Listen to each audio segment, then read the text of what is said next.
कुरान पाक में इमाम ऐं इमामत जो बयान। सो असांजो कुरान पाक मां पहिरियों हवालो आहे सूरह अल बकरा आयत 124।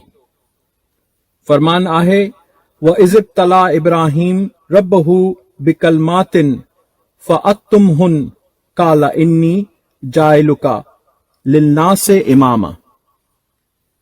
ऐं जॾहिं इब्राहिम खे संदसि रब जे पारां आज़माइशूं रब जे फरमान मूजिब मिलियूं ऐं हुन उहे पूरियूं कयूं त अल्लाह फरमायो आऊं तोखे इंसाननि जो इमाम ठाहींदुसि।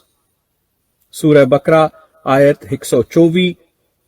लफ़्ज़ इमाम हिकु अज़ीम मनसब जी हैसियत सां, हिकु सिग्निफिकेंट डेज़िग्नेशन जी हैसियत सां इन आयत में अचे थो। English translation When Abraham was tested by his Lord with certain commands and he fulfilled them, then God said, Lo, I appoint you an imam for the mankind. Chapter 2, Surah Al-Baqarah, verse 124. A noteworthy point is, while Hazrat Ibrahim alayhis salam is a prophet already, Allah makes him an imam, a spiritual leader.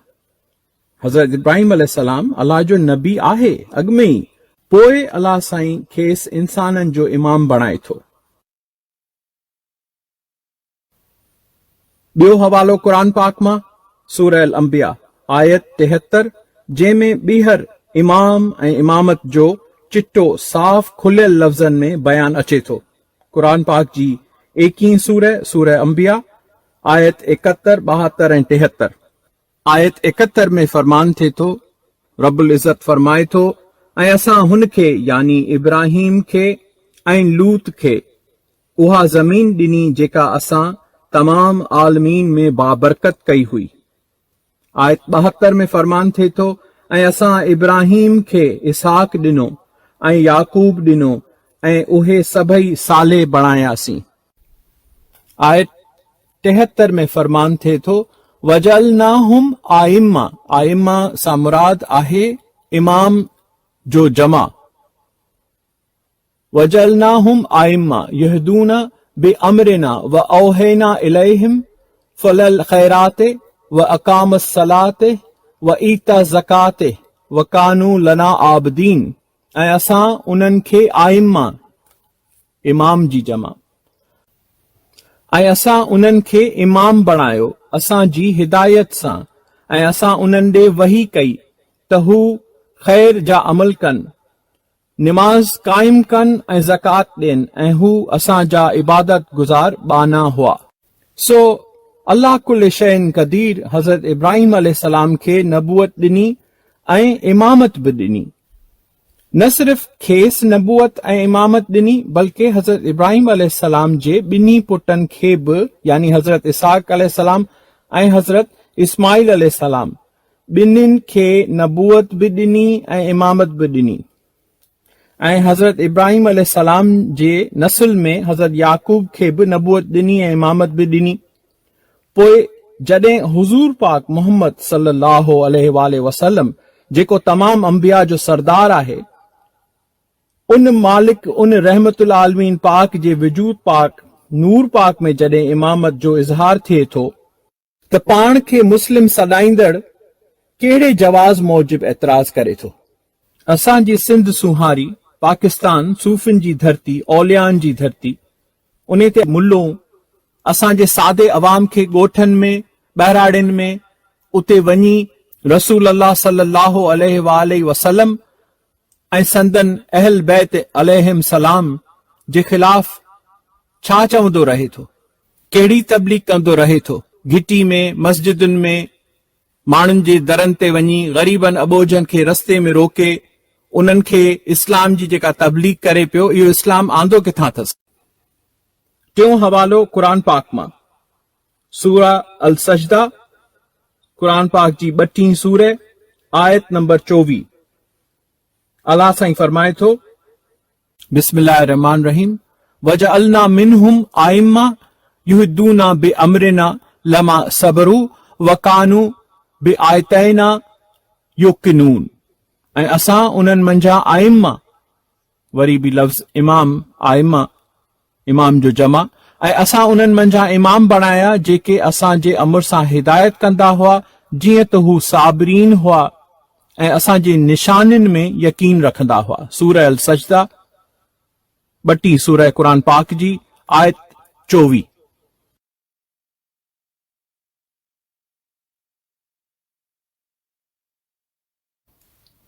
Next ॿियो नुक्तो second point हदीस मुबारक जे हिसाब सां। हदीस मुबारक में इमाम पाक मौला अली अलैहिस्सलाम, इमाम हसन अलैहिस्सलाम, इमाम हुसैन अलैहिस्सलाम बाबत मौला हुजूर पाक सल्लल्लाहु अलैहि वआलिहि वसल्लम जिन जो फरमान, the blessed hadiths about the leadership of Imam Ali, Imam Hassan and Imam Hussain alayhim salam, peace be upon them all। उहे कुछ हदीस पाक जिन में मौला हुजूर पाक इमामत बाबत ऐलान कयो आहे।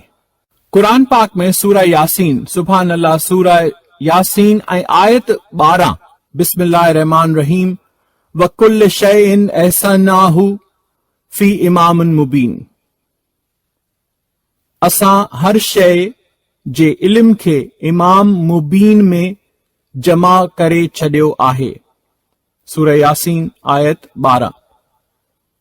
इन आयत मुबारक बाबत मौला इमाम मोहम्मद अल बाकिर अलैहिस्सलाम फरमायो त रसूल अल्लाह सल्लल्लाहु अलैहि वालैहि वसल्लम अमीरुल मोमिनीन अली अलैहिस्सलाम ॾांहुं रुख मुबारक करे फरमायो, ही यानी अली इमाम मुबीन आहिनि, अल्लाह आलिम जंहिं जी ज़ात में कुल शइ जे इल्म खे जामे रखियो आहे।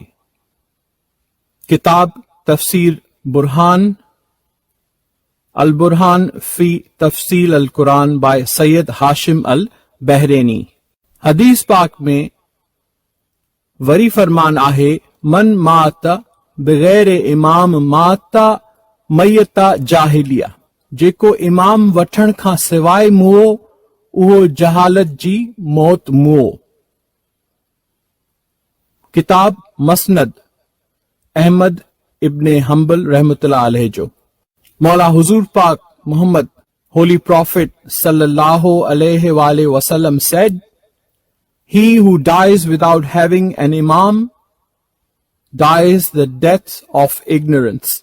इमाम हसन अलैहि सलाम ऐं इमाम हुसैन अलैहि सलाम बाबत हुजूर पाक बेशुमार भेरा फरमान जारी कयो, ऐलान कया, ॿुधायूं, आगाही ॾिनऊं।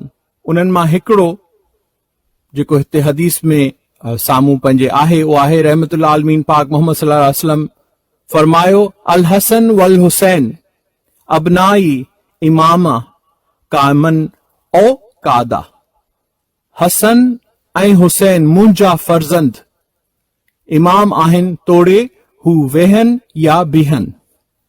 Al Hassan and Al Hussein, my sons, salutation upon them, are the imams, the divine leaders, whether they are seated or standing। Nukto, third point, the background of the 12 in the Holy Quran and Hadith। 12 जो पस मंजर कुरान पाक में ऐं हदीस मुबारक में।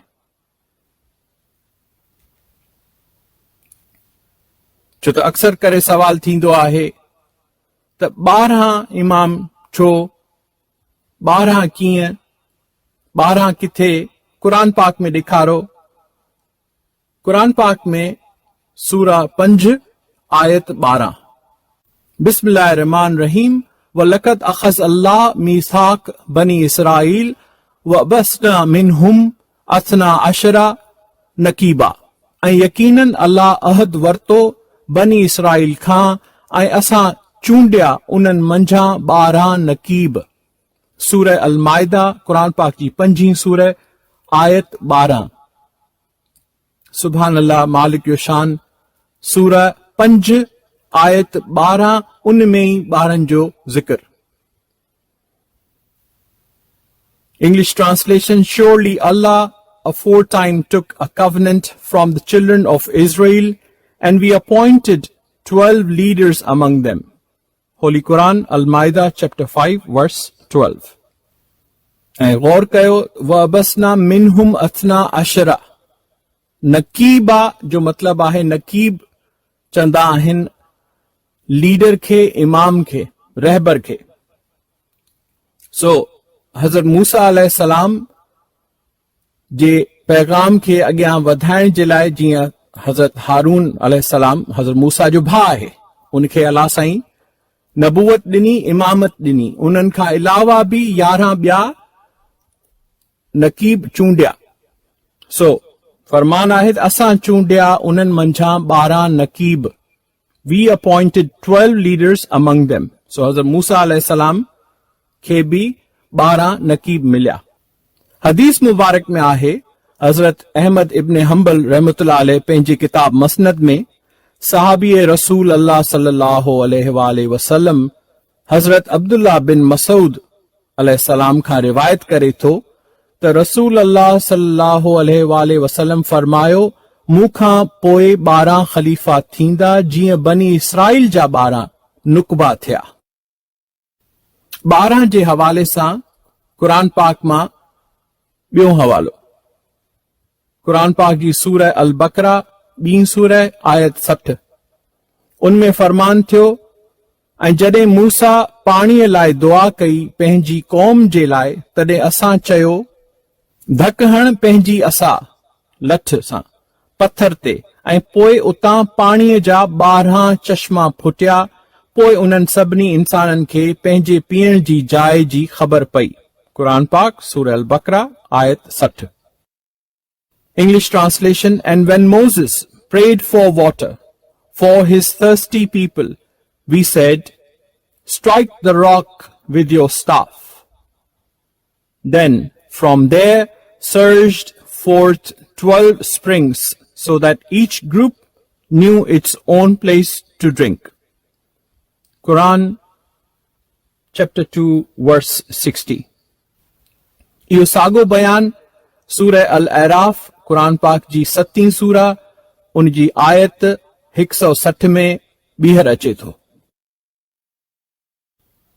हदीस मुबारक में अल जुवैनी रहमतुल्लाह अलैह पंहिंजे किताब फराइद अल सिमतैन में हज़रत अब्दुल्ला इब्न अब्बास रज़ी अल्लाह ताला अन्हु खां रिवायत करे थो त रसूल अल्लाह सल्लल्लाहु अलैहि वसल्लम फरमायो, मूं तमाम पैगंबरनि जो सरदार आहियां, ऐं अली तमाम औसियान जो सरदार आहे, ऐं मूंखां बाद मुंहिंजा 12 वसी थींदा,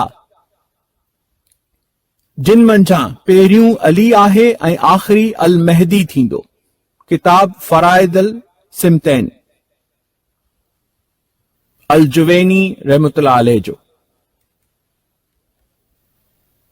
Al Juwayni reports from Abdullah ibn Abbas radiyallahu ta'ala anhu from the Holy Prophet, salutations of Allah and His angels upon him and his progeny. He said, I am the chief of the prophets and Ali is the chief of successors. And after me, my successors shall be 12, the first of them being Ali and the last of them being Al-Mahdi. हक फरमायो आहे मुर्शिद पाक फ़कीर महदी साईं जहानिया रहमतुल्लाह अलैह साईं, हकी हक ॼाणी 12 कूं सुञाणी, हकी हक ॼाणी 12 कूं सुञाणी, महदी मौज माणी महदी वाले मेले, बनी हाशमी नूर निर्मल निराले, देवन उठ कतारां बेशक बख्शण वाले. फ़कीर साईं जे फैज़ मां मुर्शिद जानन चंद साईं मुंहिंजे रहबर साईं फरमायो, कसरत में 5 12 चया 14 वञनि था पिया, कसरत में 5 12 चया 14 वञनि था पिया, वहदत में आहे वाहिद फुरकान शाहिद थियो इज़हार आ मेहदी, मेहदी जी मेहदी हाजा मेहदी, खलक आदम अला सूरत मको तीरत बाला सरकार आ मेहदी अलैहिस्सलाम।